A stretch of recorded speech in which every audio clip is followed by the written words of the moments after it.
کیا اب بھی ہماری آنکھ نہیں کھلتی ہے؟ ہم اتنے بڑے سورداس مہودے ہیں کہ ملکی پیمانے پہ ہمارے ساتھ ہو کیا رہا ہے یہ احساس بھی مر گیا ہے۔ ہم اپنے خون کے دھبے کہاں تلاش کریں؟ ہمارے ساتھ مقدس لباس والے ہیں۔ اس لیے بڑے ادب کے ساتھ گزارش ہے، مجھے تقریر نہیں کرنا، اسی لیے میں نے پوسٹر میں اپنا نام نہیں لکھوایا تھا۔ میں نے کہا میرا نام مت لکھیے گا، اس لیے کئی لوگوں کا ہاضمہ خراب ہو جائے گا۔ آپ سے میری گزارش ہے کہ آپ تقریر سنیے اور دل دماغ کو حاضر رکھ کے سنیے۔ بے شک سمجھ رہے ہیں؟ سچ ہے۔ اور یہ انداز جو ہے ہماری قوم کا، لائن لگتی ہے اڑ کر کے جاب، ایک بار میں ہی روپیہ دے سکتے ہیں نا، ایسے لے کے یہ کیا جنگلی پن ہے یار؟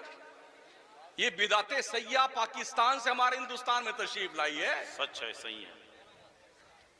نبی کی نعت سنیے نا، صحابہ جب نعت پڑھتے تھے حضور کی نعت تو صحابہ بھی اور ہمارے حضور بھی سنتے تھے بڑے ادب کے ساتھ۔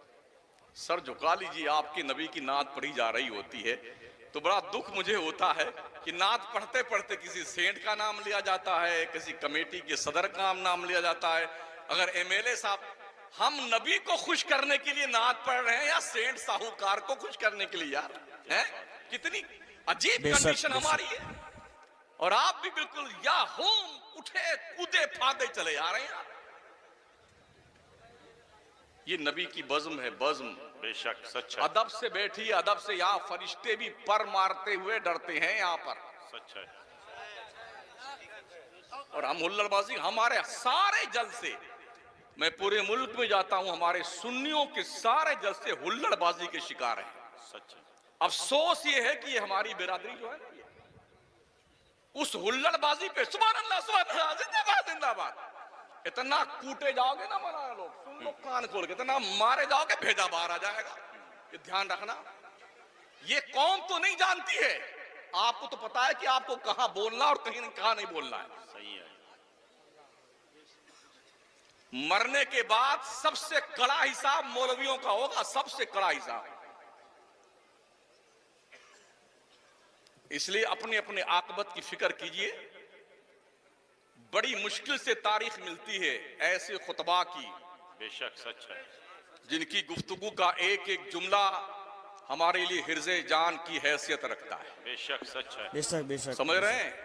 جو گفتگو دلوں سید کے مینو قادری صاحب نہا خانے میں جگہ بناتی ہے، بگڑے ہوئے نوجوان واہ واہ واہ سدھرتے واہ، ہیں، سبحان اللہ۔ آوارہ تباہ لوگ دین مصطفیٰ کے پیروکار بنتے ہیں، بے شک۔ دین مصطفیٰ سے بیزار لوگ اپنے ہاتھوں میں مصطفیٰ کے دین کی زنجیریں پہن لیتے ہیں، نگاہوں پر شریعت کا پہرا بٹھاتے ہیں۔ کب؟ جب آپ یہ سوچ کے تقریر سنیں گے کہ مجھے تقریر سننا بھی ہے، سمجھنا بھی ہے، اور تقریر اس کان سے سن کے اس کان سے اڑانا نہیں ہے، عمل کر کے زندگی میں انقلاب پیدا کرنا۔ کیا بات ہے۔ واہ ڈاکٹر واہ، اقبال کہتے سبحان ہیں اللہ۔ چومی گویم مسلمانم بلرزم کہ دانم مشکلات لا الہ۔ یہ شہادت گہے الفت میں قدم رکھنا ہے۔ لوگ آسان سمجھتے ہیں مسلمان ہونا، کیا گوشت کھانے کا نام مسلمان ہے؟ تو گوشت تو اور لوگ بہت زیادہ کھاتے ہیں جی، دل و نگاہ مسلمان نہیں تو کچھ بھی نہیں۔ سمجھ رہے ہیں؟ تھوڑا انقلاب پیدا کیجیے، بدلاؤ لائیے، چینجنگ پیدا کیجیے، عمل کی دنیا میں قدم رکھیے۔ اگر آپ نے یہ خبط پال رکھا ہے ہم فلانے پیر کے مرید ہیں تو ہمارا پیر ہم کو جنت میں لے کے جائے گا، اتنا کوٹے جاؤ گے نا، اللہ قسم اتنا مارے جاؤ گے نا، بھیجا باہر آ جائے گا۔ ہاں، کچھ لوگ بس یہ تو یہی پیر مریدی میں لگے رہتے ہیں، نماز پڑھنے نہیں جائیں گے، بس پیر صاحب جنت میں لے جائیں گے، پیر صاحب کے پیچھے لگے رہیں گے۔ عام طور پہ دیکھا جاتا ہے کہ مزاروں پہ لگے رہیں گے، مزار پہ جانا منع نہیں ہے لیکن لگے رہیں گے، نماز پڑھنے نہیں جائیں گے وہیں بغل میں، تو پیروں کے چکر میں بیٹھے رہتے ہیں کہ پیر صاحب جانا، ارے جو پیر صاحب کر رہے ہیں وہ کرو نا، جو پیر کر رہے ہیں وہ کرو، وہ نہیں کریں گے، بس پیری مریدی میں لگے رہیں گے، پیر صاحب جنت لے جائیں گے، نماز نہیں پڑھیں گے۔ آئیے آگے دیکھتے ہیں۔ ایویڈنس جو حضور کے ہاتھ پہ مرید ہوئے تھے کیا ان کے پاس نہیں تھا؟ حضرت ابو بکر صدیق جو افضل الخلق بعد الانبیاء والمرسلین ہے، بے شک۔ کیوں رات رات بھر روتے تھے؟ جن کے پاس وی آئی پی کا کنفرم ٹکٹ تھا۔ سچ ہے فرماتے کاش میں بکری کا بچہ ہوتا، لوگ ذبح کر کے مجھے کھا جاتے، میں اللہ کو جواب کیا دوں گا؟ حضرت عمر کیوں روتے تھے رات رات بھر؟ روتے روتے گال پر آنسو بہتے بہتے نالیاں بن گئی تھی۔ قرآن کی آیت جب عذاب کی پڑھتے تھے نا، ہچکیاں بج جاتی تھی۔ اما عائشہ صدیقہ فرماتی ہے میں نے دیکھا حضور جب سجدے میں سر رکھتے تھے اس قدر روتے تھے جیسے دیگچی میں گوشت پکتا ہے تو آواز آتی ہے، ایسے میرے حضور کے سینے اقدس سے آواز آیا کرتی تھی۔ کبھی آپ بھی روتے ہیں اپنے گناہوں کو سوچ کر کے؟ بکری مر جائے تو روئیں، بھیڑ مر جائے تو روئیں، بیل مر جائے تو روئیں، اماں مریں تو روئیں، ابا مریں تو روئیں۔ کبھی اپنے آپ پر بھی رویا کرو۔ اور کب رو؟ جب رب دنیا سو جائے نا، آپ کا پورا گھر سو جائے، چپکے سے اٹھ بندے اور مصلی بچھا وضو کر کے، تو ہو اور تیرے رب کے سجدے ہو، اور تیری آنکھوں سے چھلکتا ہوا پیمانہ تیرے دامن پہ لگے ہوئے گناہوں کے دھبوں کو دھلتا ہوا تہجد۔ گزر جائے، اور کنڈیشن تیری یہ ہونی چاہیے، اللہ کا اعلان ہے وَإِذَا سَأَلَكَ عِبَادِي عَنِّي فَإِنِّي قَرِيبٌ أُجِيبُ دَعْوَةَ الدَّاعِ إِذَا دَعَانِ۔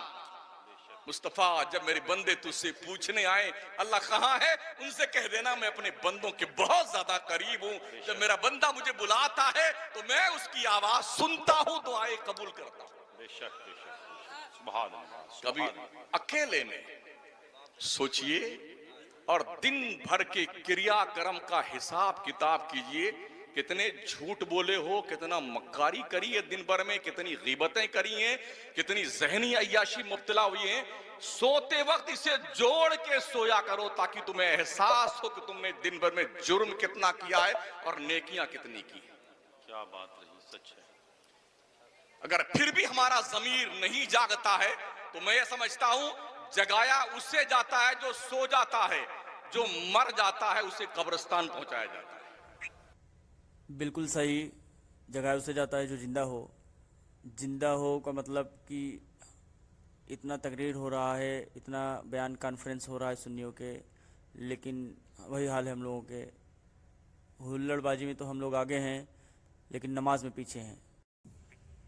وہابی سنی ہم کرتے ہیں لیکن نماز میں سب سے پیچھے۔ ہماری مسجدوں میں 4 نمازی، 5 نمازی، 7 نمازی، ایک دن نمازی دیکھیں گے جمعہ کے دن، لیکن اللہ سے دعا ہے کہ ہم سے اور آپ سننے والوں کو اللہ نمازی والے 5 وقت نماز پڑھنے کی توفیق دے۔ ملتے ہیں نئے ویڈیو میں، تب تک کے لیے خدا حافظ۔